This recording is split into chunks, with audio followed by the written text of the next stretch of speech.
Welcome back to my channel. Today we're going to be working on this really pretty, easy kind of beginner's look. It's green and brown. I love it. It's using the Color Workshop Hollywood Starlet kit.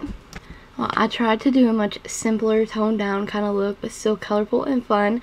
And it's easy to do, and I'm going to walk you through all the steps. So, of course, first you're going to use an eyeshadow primer. This one is from the Color Workshop, and I'm always dropping stuff. The Maybelline Color Tattoo, and I like this for a secondary base because it's a bit tacky. You're going to want something a little bit tacky, sticky, so the colors that you're going to be applying to the lid have something to grab onto. They're going to pop a lot more if they have something to stick to.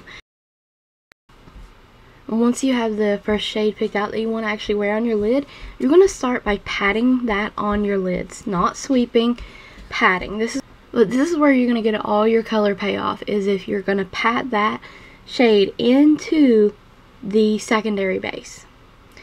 Now, here's another palette from that set, and I'm taking a close to my skin tone shade, and I'm going to pop that in the crease. Not only is it going to help blend down the lid color a bit, but it's also going to be our transition color, which is to set that in the crease, and it's going to help other colors blend. Very nice. So I like using the transition color because, like I said, it helps everything blend, and you're going to apply that in your crease with windshield wiper motions. It's so close to your skin tone, it's not going to matter. So here I'm taking the dark brown, and I'm applying that in the outer corner there. And there was someone outside, if you must know. So I was trying to see who was near our porch. Anyways, I'm applying that on the outer corner and then bringing it into the crease color. Now what I'm actually doing with this shade here is I'm building it up so it doesn't become too overpowered too quickly. And also, I am placing the brush against my orbital bone. You can feel it there. It's near your crease, and that's where your crease is. So you're going to rest the brush bristles on that area and sweep that in. I'm not taking the dark brown shade any higher than that crease area, so I'm literally just using that orbital bone as a guide for the crease, and it just gives you a more natural kind of look. It doesn't go up too high, and it just stays in the area for a much toned down look, really. So I'm taking the brush. They are e.l.f. blending brushes, and just blending down shades. Here I'm taking the highlight color on a fluffy eyeshadow brush and applying that to the brow bone, and I'm going to blend that down against the edges of the look. And I say this all the time, but kind of using it like a magic eraser. If color got too high, you can blend that down.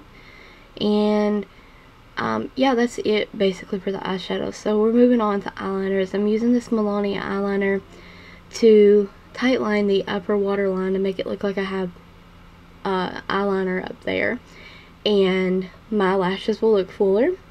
I'm taking Color Workshop brown eyeliner here and using that in the waterline and the lower lash line. I'm using the Broadway curling mascara.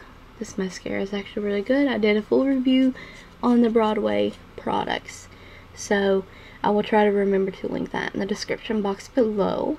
I really love how this look come out. It's very nice and kind of simple, kind of beginner basics. And I'm taking the Lips color Old School number 70 Airy Fairy from Rimmel, which is sadly no longer available. It's a beautiful pink nude shade with golden undertone, and it's really pretty. And yes, that's the finished look. It was, like I said, very easy, very simple. Hope you guys enjoyed the tutorial. Stay tuned for more tutorials like this using the Color Workshop stuff.